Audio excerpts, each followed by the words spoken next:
First बार आपको studio के अंदर कौन लेके गया आपको? स्टूडियो में तो आपको मैं बताऊं, ये बढ़िया प्रश्न आपने पूछा, किसी ने पूछा नहीं शायद तक। मेरे को ये क्या, जब कैसेटें चलती थी ट्रैक्टर में, इनमें मैं नंदराई रहता था। जो ये ठेकेदार जी का काम, वहां पे एक साइड ली थी इन्होंने, तो वहां गया मैं नंदराई, जहाँ पे मेरी मम्मी के बुआ के लड़के हैं, मामा जी भी है, वहां गया था। तो वहां पे मैं क्या सॉन्ग लिखने का काम ही करता था। अच्छा, साइड पे बैठे बैठे, हाँ, क्योंकि पढ़े वढ़े तो ओपन है, तो वहां पे मैं लिरिक्स लिखता था और सॉन्ग भी लिखता था, भजन भी लिखता था। इधर ट्रैक्टर चलते थे, उनमें गाने चलते थे। वहां पे मैंने के सबसे पहले एक मतलब कैसेट के गाने लिखे, बन्ना सका ब्याह में नाचूं, दे दे तालियां, माने भी परना दे भाई, लाडी लहू लारा लारा, ऐसा करके कुछ 8 ये लिरिक्स लिखी थी आपने? हाँ, 10 गाने गाया लिखे। किसने था? मैंने गाया ना, बता रहा हूँ सारी बातें, बता रहा हूँ सारी बातें।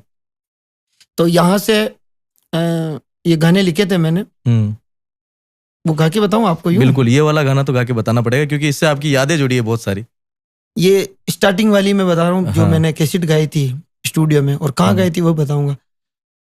अरे बन्ना सा का ब्याह माई नाचू दे दे तालिया, अरे बन्ना सा का ब्याह माई नाचू दे दे तालिया, माने परना दे, माने भी परना दे, माने भी परना दे बाई, लाडी लाऊं लारा लारा। मतलब जैसे कि उसका ब्याह हो रहा है, इसके साथ में मेरी भी शादी करवा दो। अच्छा। तो मैं भी मेरे लुगाई लाऊं, मतलब ये सोच गाने के बोलते। हाँ, गाने के बोलते। सोच क्यों आई? क्योंकि इधर उधर जो गाने सुनते थे उस समय, सबसे ज्यादा गाने भी यही, ये लोकगीत वगैरह का यही चलते थे, बन्ना बन्नी के, काले कूद पड़ियो रे मेला में, ऐसे। तो ऐसे करके मैंने 12 गाने लिखे थे। ठीक है। फिर 12 गाने लिखे मैंने। आप सुनना, आप मेरी शुरुआत कैसेट है कहाँ से क्या हुई। तो 12 गाने लिखे और मैंने लगाया शंकर सीरीज कैसेट वाले के फोन, जयपुर। ठीक है। पहले उस कवर पे नंबर आते थे, उस पे लगाया मैंने फोन। मैंने कहा यार मेरे को ऐसे रिकॉर्डिंग करनी है। तो उन्होंने कहा कि रिकॉर्डिंग करनी है तो आ जाओ। कितने गाने? मैंने कहा भाई 8-10 गाने जो आपके इसमें आते हैं वही, ए साइड बी साइड करके कैसेट को पलटी लगाते हैं। ठीक है। मैंने कहा भाई कितने रुपए लोगे? उन्होंने कहा भाई 5,000 रुपए लगेंगे उस समय 5,000 रुपए लगेंगे। तो 5,000 रुपए, मैंने कहा भाई मेरे पास कहाँ है 5,000 रुपए, और ठेकेदार जी से मांगू तो वो तो गुस्सा करते, वो तो मेरे को गाना ही नहीं गाने देते थे। सही बात। वो तो मेरे को गाली निकाल देते कि चुपचाप काम तो नहीं करता, नहीं इधर उधर न जाने क्या कहाँ जा रहा है, ये ऐसे कहते थे। वो उनकी सोच थी कि ठेकेदार बनूं, तो वो तो जाने नहीं देते थे। फिर मैंने क्या हुआ, मेरे राधेश्याम मामा जी है, उनको कहा, मैंने कहा मामा जी आप 5,000 रुपये ले और अपन दोनों जयपुर चलते हैं, वहाँ पे रिकॉर्डिंग करके आते हैं। मेरे मामा जी ने हम दोनों गए। तो वहाँ पे अब देखो शहरों में जाते हैं, कोई गरीब आदमी होता है। पहली बार जयपुर गए उस दिन आप? पहली बार जयपुर गाने के लिए? खाने के लिए गया, बस में गए थे। एक बड़ा बड़ा झोला है मेरा बैग, अभी भी मैंने उसको रख रखा है स्टूडियो में व्यवस्थित। उसको लगाया, मेरी आदत थी, इतनी सारी बुकें उसमें गाने लिख लिख के, और पुरानी छपी हुई गानों की किताबें सारी थी। तो उसको लेके मैं चला गया वहाँ गए तो सबसे पहले उन्होंने पैसे मांगे। हमने उनकी शॉप पे पैसे जमा करा दिए। फिर उन्होंने कहा टेम्पो पकड़ो और लाल कोटी करके कुछ ऐसा ही है, वहां चले जाओ। तो वहां पे हम गए, 1.5 घंटे तक स्टूडियो के बाहर ऐसे पेड़ के नीचे बैठे रहे। भाई अब बुलाए, अब बुलाए। अच्छा, नंबर वाइज चलता था उस समय? अब बुलाए तो उन्होंने फिर बाद में बुलाया नहीं। मैंने कहा मामा जी आप अंदर जाके देखो, अपन ऐसे बैठे रह जाएंगे, अंधेरा हो रहा है, अभी रात पड़ते है तो खाना भी खाना है, यहाँ पे लोग फिर अपने वैसे बैठे नहीं रह जाएंगे, जयपुर सिटी है। फिर मामा जी को भेजा, उन्होंने कहा कि शंकर सीरीज कैसेट वालों से आप बात कर लो, उनको पैसे दे क्या हमारी रिकॉर्डिंग करवा दो। वहाँ पे मैंने 8 गाने गाए थे।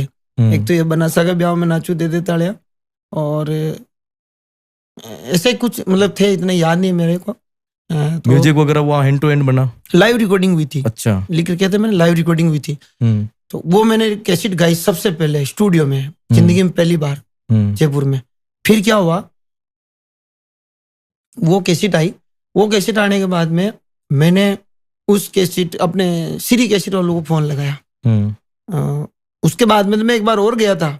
ठीक है। तो पैसे नहीं थे मेरे पास, वही शंकर सीरीज वाले के पास। जो वो कैसेट जो आपने रिकॉर्ड करी जयपुर में, उसको कैसे क्या रिलीज करा, उसका क्या रिस्पांस था? वो तो उन्होंने कर दिया, मेरे को क्या, हो तो कैसेट पता ही नहीं चलती, मेरे को तो पता क्यों नहीं चलता, उस समय तो कैसेट चलती थी। और तो वो वाली रिलीज हो गई। मैंने सोचा यार अब तो पैसे नहीं लेंगे भाई, पहली बार पैसे लिए, अब नहीं लेंगे। ठीक है। तो मैं गया, मैंने कहा यार और गाने लिख के लाया मैं, आप रिकॉर्ड करवा दो। उन्होंने कहा पैसे जो, मैंने कहा यार देखो ऐसा है, पैसे तो हम बस में आए, तो मेरे को नींद आ गई थी, तो मेरा क्या बटुआ चोरी हो गया, तो मेरे पास पैसे नहीं है। अच्छा।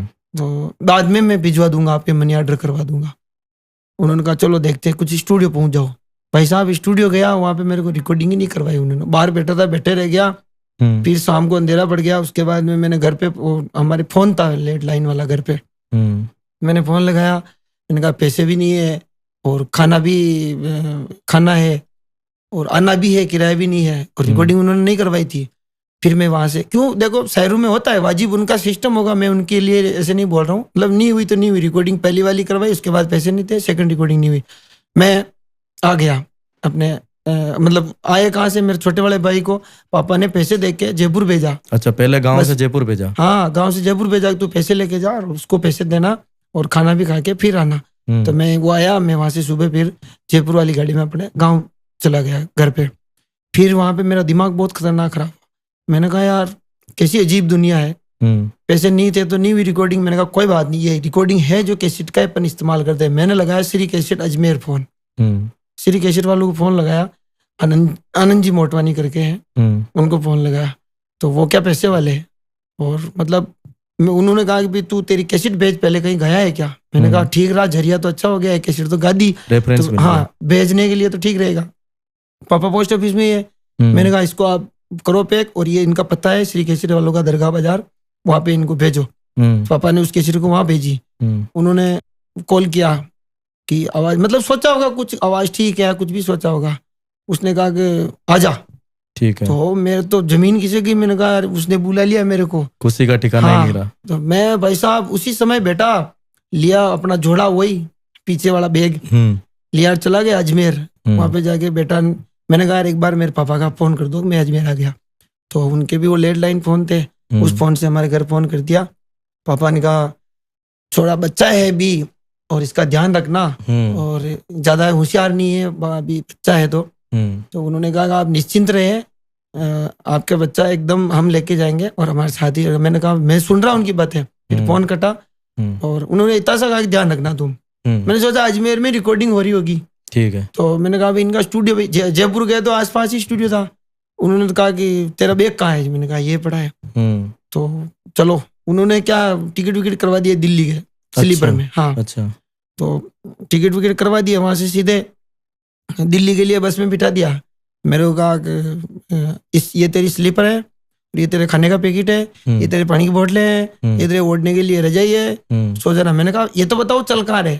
अच्छा, वो साथ में चले आप? हाँ, ठीक है। उन्होंने कहा दिल्ली चल रहे हैं।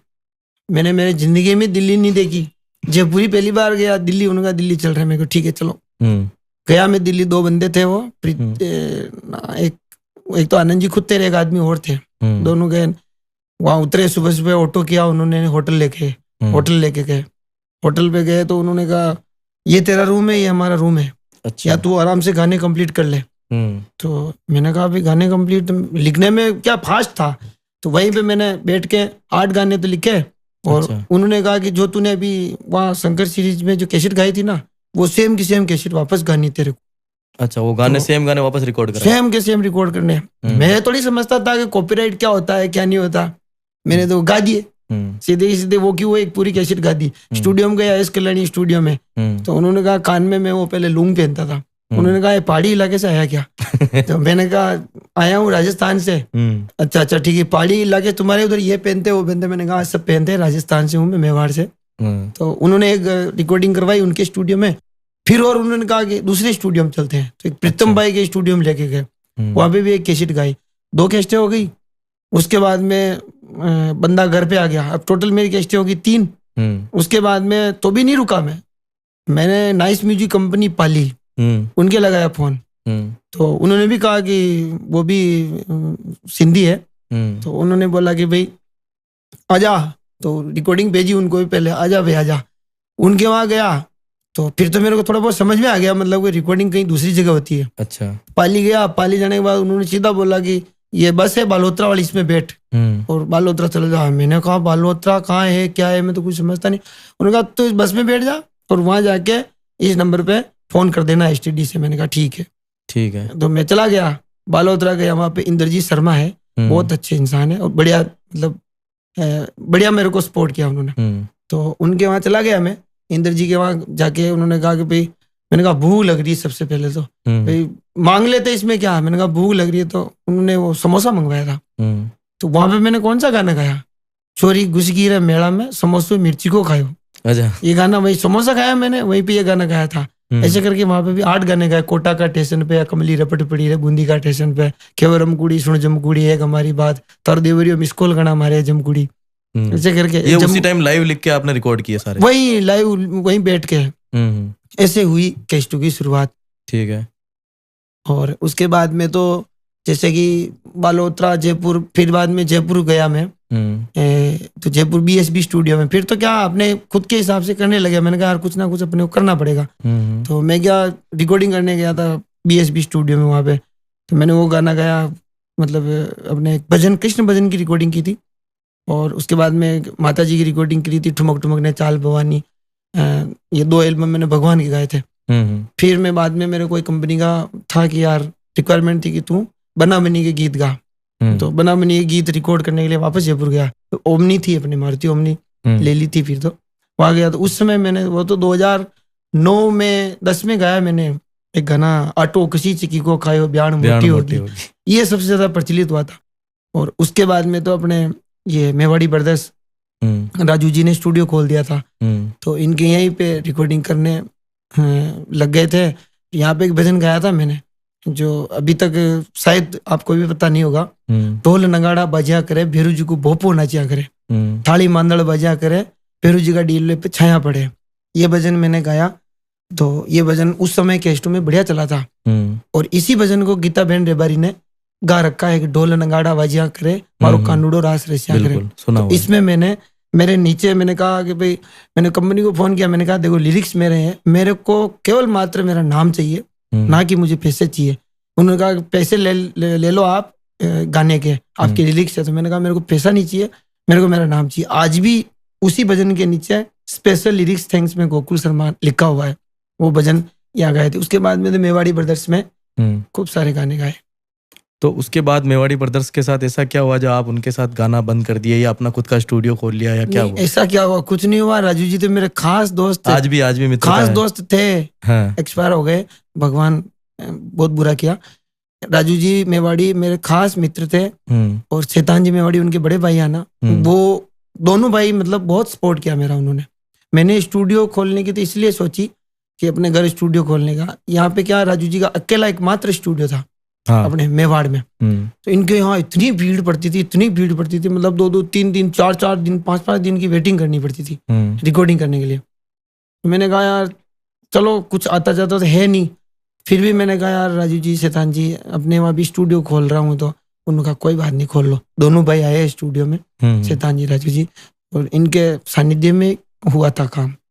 कुल मिला के ये है। बाकी ऐसा क्या हुआ, ऐसा वैसा नहीं, बहुत सारे जनों ने कमेंट्स के अंदर ये लिखा हुआ था कि ऐसा क्या हुआ जो आप दोनों अलग हो गए या आपने अलग स्टूडियो खोल लिया, या तो उनकी बातों को क्लियर करने के उपलक्ष्य में अपना ये क्वेश्चन था। ऐसा कुछ नहीं। आज भी प्रेम है शैतान जी से? क्यों नहीं है यार, अभी उनको, उनके हमारे बात होती है शैतान जी के हमारे। अभी उनके मकान का 2 मकान है, मतलब जाते रहते हैं, ऐसा कुछ नहीं। चले एक बार बीच में भी राजू जी थे, उस समय भी मैं गया उनके वहां पे, एक सॉन्ग गा के आया। अभी अपने स्टूडियो होने के बाद भी गया, मैं गाना गाया था मैंने, याद नहीं आ रहा दिमाग में, वो खा के आया था। ऐसा कुछ नहीं। इस समय जो ये सारे गीत चल रहे थे, इस समय तक का सबसे प्रचलित सॉन्ग कौन सा था आपका, जिससे गोकुल शर्मा नाम हाइप में आया? लोकगीत? हाँ, लोकगीतों में। लोकगीत में तो ये था आटो किसी चिकी को खायो, सबसे ज्यादा। हाँ, ये प्रचलित हुआ हर जगह, ब्याह शादी में, ब्याह मोटी होगी। और मेरे को ऐसी आती है, मैंने कहा क्या गाया मैंने। तो गोकुल जी, जब कैसेट्स का जमाना था, उस समय रेवेन्यू का क्या सोर्स रहता था? जो पैसे कमाने की जो इनकम होती है वो कैसे थी? आपके पैसे वगैरह आते थे या उस समय कहाँ से पैसे आएंगे? कैसेट्स वगैरह जैसे मार्केट में जाती है, उसके रेवेन्यू कमीशंस के आधार पर लोगों के वितरित होते हैं? कुछ नहीं, पहले तो नाम ही किया और मैंने तो मांगे भी नहीं कि मुझे पैसे दो। पैसे मांग लूं, वो मना कर दे तो कि भाई तू तो मस्त रहे, अभी से तेरी औकात बता रहा है, पैसे मांग रहा है। मैंने तो कुछ नहीं मांगा, मैंने कहा अपने को बस केवल नाम चाहिए बस। तो ब्याज पे भी पैसे लाए आपके? 1-2 इंटरव्यू देखे उसमें। ये इसकी क्या कहानी है पूरी, एक बार एक्सप्लेन करो। ब्याज क्या है, मैंने गलतियां ऐसी करी, पैसे आते थे मेरे पास में, जैसे 10,000 रुपए है, तो मैं क्या 50,000 का काम कर लेता हूँ। ठीक है। तो 10,000 रुपये अगर मेरे पास है, मैं 40,000 रुपये सिर चढ़ाऊंगा और तो वो मेरे को क्या यूं ही थोड़ी मिलेंगे, तो वो तो ब्याज से लाने रहे। फिर क्या, एक आदत ये भी बहुत खराब थी पहले मेरी, एक काम मैंने ये कर रखा है तो फिर भी दूसरा काम और छेड़ दिया। जैसे कि उदाहरण के तौर पे मोटरसाइकिल ली थी मैंने सबसे पहले। ठीक है। उस समय मेरे पास थे, वहाँ पाली से आया मैं, उस समय उन्होंने मेरे को पैसा दिया था, तो वहाँ रिकॉर्डिंग बालोतरा से आया था। मेरे को क्या हुआ कि अपने गांव जाना था, बैग वो झोला मेरा बड़ा वाला बैग रहता था, तो एक आदमी को मैंने हाथ ऐसे, मैंने कहा तेरी बाइक पे मेरे को गांव ले चल। उस बंदे ने मेरे को कहा कि नहीं मैं तो गांव नहीं जा रहा हूँ, बाजार में जा रहा हूँ।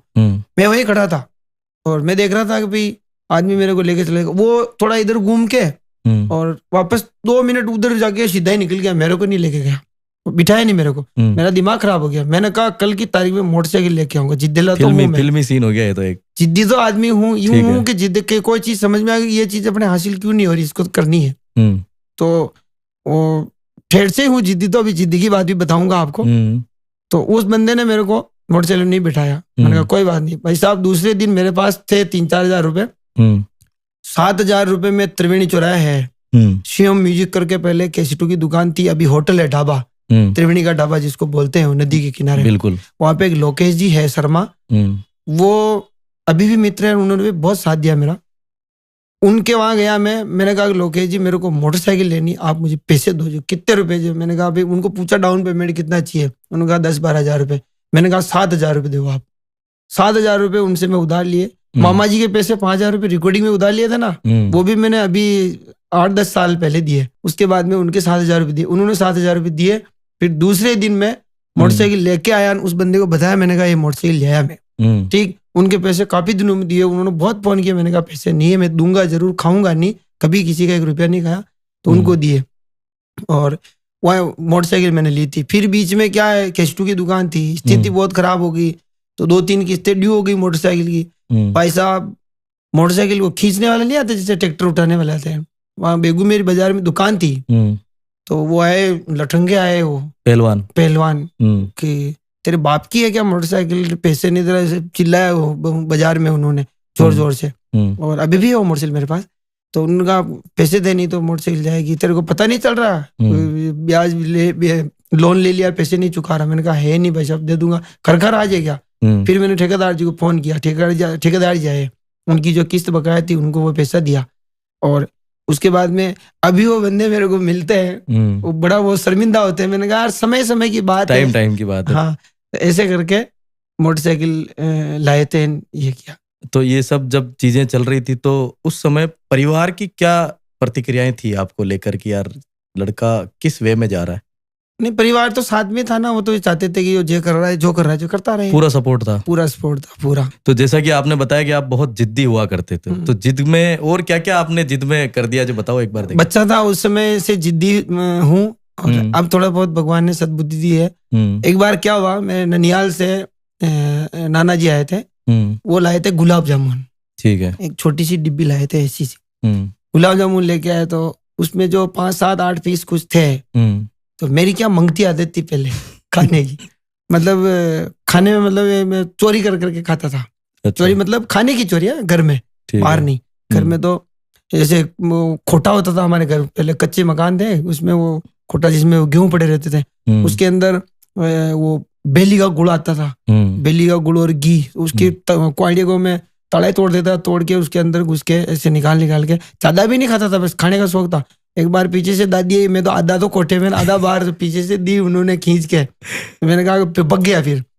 और अभी बच्चा था उस समय, उन्होंने नाना जी वो गुलाब जामुन लेके आए, तो मैंने क्या किया कि गुलाब जामुन पड़े थे, तो उसमें से सबसे पहले मैंने उठा के 2 गुलाब जामुन चेप लिए, खा गया मैं। ठीक है। 2 गुलाब जामुन खा लिए, तो मेरी बड़ी वाली दीदी, तो उसको पता लग गया कि इस मंगते ने पहले ही खा लिए। सही बात है। तो अब वो, मैंने कहा अभी पार्टी करेंगे तो हिस्सा करेंगे तो मेरे भी आएगा। हाँ। तो वो क्या हुआ, जामुन तो उन्होंने ले लिया, और वो चाशनी मेरे को दे दी कि तू ये खा। हाँ। मैंने कहा मेरे भी तो चाहिए भी, मैंने कहा खाए, तो तूने खाए। हाँ। मैंने कहा नहीं खाए मैंने। हाँ। भाई साहब उन्होंने मेरे को गुलाब जामुन नहीं दिया। अब सुनना बात, कड़ी में बज रही थी 8:30, मैंने लिए 10 रुपए। 10 रुपए लिए, चोरी तो पापा की जेब से निकाली 10 रुपए लिए, पकड़ी मैंने साइकिल, हाफ पैंट पहन की थी स्कूल की और बनियान में था। साइकिल लेके भाई साहब डोरे से सीधा बेगू चला गया। 5 रुपए के तो लिए मैंने मरके, जलेबी वाले वो बड़े वाले मरके वो लिए। 5 रुपए के लिए मैंने गुलाब जामुन दोनों लेके थैली लटके आगे उसके ब्रेक, वो साइकिल का ब्रेक नहीं होता उसके वहां हाथ में लेके आ रहा था मेरे रास्ते में। घर जाके मैंने कहा कि भाई वो घंटी बजाई साइकिल की, मैंने कहा आ गया बंदा गुलाब जामुन लेके। घर पे गया, मैंने वो गुलाब जामुन वो दिखाए उनको, मेरे सामने दोनों भाई बहनों को बिठाया। मैंने तो जामुन ऐसे ऐसे ऐसे करता गया और खाया भी नहीं पूरा, फिर उनको मतलब दिखा के जला रहे थे। हाँ, तो भी मैंने एक एक जामुन उनको दिया। मैंने कहा तुम भी खाओ और इसमें से भी खाओ। तो ऐसे कर कुल मिला के जिद करी, मैंने गुलाब जामुन लेके आया। पर इसका यही है कि वास्तविकता में जिद नहीं करनी चाहिए आदमी को। तो इस चीज से पूरे ये सीखने को मिलता है कि जिद नहीं करनी चाहिए, जिद से दूर रहना चाहिए। हाँ, दूर रहना चाहिए। ये बहुत ही बढ़िया बात है ये तो। अब जैसे लोकगीत आप शुरू में गाते थे, उसके बाद से ऐसा क्या हुआ जो अचानक से सांवरिया सेठ के भजनों में आप गाने लग गए? सांवरिया सेठ के भजनों में तो क्या, क्योंकि गाने तो वो भी आपके बहुत बढ़िया चल रहे थे, जैसे आपने बताया आटो चक्की को वगैरह, ये 2-4 जो गाने बताए काफी सुपर हिट रहे। इसके बाद ऐसा क्या थॉट आया आपको कि यार सांवरिया सेठ के भजन गाऊंगा या मातेश्वरी के भजन गाऊंगा? कुछ नहीं आया। हमारे प्रकाश धाकड़े जो हमारे एडिटिंग करता है हमारे गाँव का, वो आया स्टूडियो में। उसने कहा भाई साहब ये बहुत हो गए जानूडिया फानूडिया के गाने, ये इनको छोड़ो। और उन्होंने कहा मेरे को यार इनको छोड़ो और आप सांवरिया जी के भजन गाओ और सांवरिया जी के गाओ। अच्छा, खाटू श्याम जी के लोग काफी गा रहे, आप सांवरिया जी के गाओ। तो उसने मेरे को बोला। फिर उधर से आरएमसी वाले कैलाश जी ने कहा कि ये सांवरिया सेठ दे दे भजन मेरे को आपकी आवाज में रिकॉर्ड करके दो। अच्छा, तो मैंने उनको रिकॉर्ड करके दिया, एक भजन दिया उनको, भगवान की कृपा सांवरिया कृपा हुई तो वो चल गया। उसके बाद में सुन लो सेठा वाला सेठ मती लगाओ देर, वो गाया, वो भी चल गया। फिर मैंने तीसरा भजन गाया अपने चैनल पे, वो हमारा बैंक को मैनेजर, सेठा वाला सेठ, 2 करोड़ व्यूअर्स है उसके। सांवरिया सेठ जी के 4 करोड़ व्यूअर्स है और एक सुन लो सेठा वाला सेठ के 1 करोड़ है। ऐसे करके सब, अभी गाडिया वाला 1 करोड़ हो गया। ये सब ठाकुर जी की कृपा से हुआ और ये सांवरिया जी के भजन। तो अब लोकगीत गाने का वापस आपको मन है या सांवरिया सेठ के भजन ही आगे चलेंगे? मन, हाँ मन, मतलब आपके मन से क्या इच्छा निकलती है? मैं ये सोचता हूँ, मैंने पहले भी इंटरव्यू में बताया कि मैंने वैसे गाने क्यों गाए।